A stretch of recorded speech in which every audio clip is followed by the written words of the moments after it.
የሰማያዊ ሥርዓት ምሳሌ ተደርጎ የሚቆጠረው በምድር ላይ ለመጀመሪያ ጊዜ እግዚአብሔር የሚመለክበትን ቤት ያነጸ፣ የቁርባን ሥርዓትን ለመጀመሪያ ጊዜ የተገበረ፣ እውነተኛው የክህነት ሥርዓት የተገለጠለት፣ እንዲሁም የእውነተኛው የወንጌል ሥርዓት ፈጻሚ የነበረው፣ ክህነቱም የማይሻር ዘላለማዊ የሆነለት የመጽሐፍ ቅዱስ ሰው ታላቁ መልከ ጸዲቅ።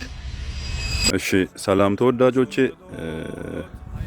ዛሬ የደረስንበትን ስራ በጥቂቱም ቢሆን ለናንተ ለውዶቼ ማሳየት ስላለብኝ ይኸው እንደምታዩት የናንተ ዋጋ የናንተ መዋለ ንዋይ የፈሰሰበት ስራ እንደዚህ በአማረ መልኩ የጣራ ማዋቀሩ ስራ እየተሰራ ነው ያለው። ደስ በሚል ሁኔታ የጣራ ስራው እንደምታዩት በጣም ሰፊ ነው። ቤተክርስቲያኑ ከ750 ካሬ በላይ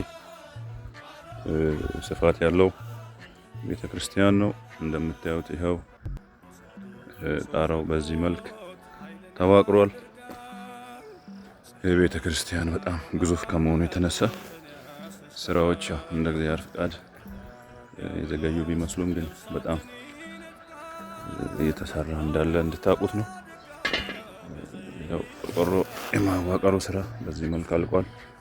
እንግዲህ ከአዋሳ ለምትመጡ ሰዎች ወተና መግቢያ አካባቢ ላይ ይሄን ቤተክርስቲያን ታገኙታላችሁ። ይሄው ይሄ ግዙፍ ቤተክርስቲያን ከተጀመረ እንግዲህ መሰረተ ድንጋይ የተጣለው 2006 ዓመተ ምህረት ነው። ያው እስካሁን በዚህ መልክ የተሰራ ነው ያለው። ይሄው እንድታዩት ብዙ እያለፋን ነው።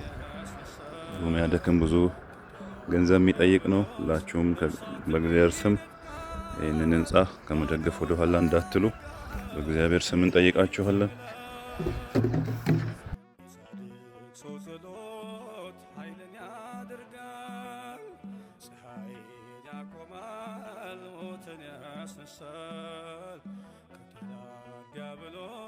ነፍሳትን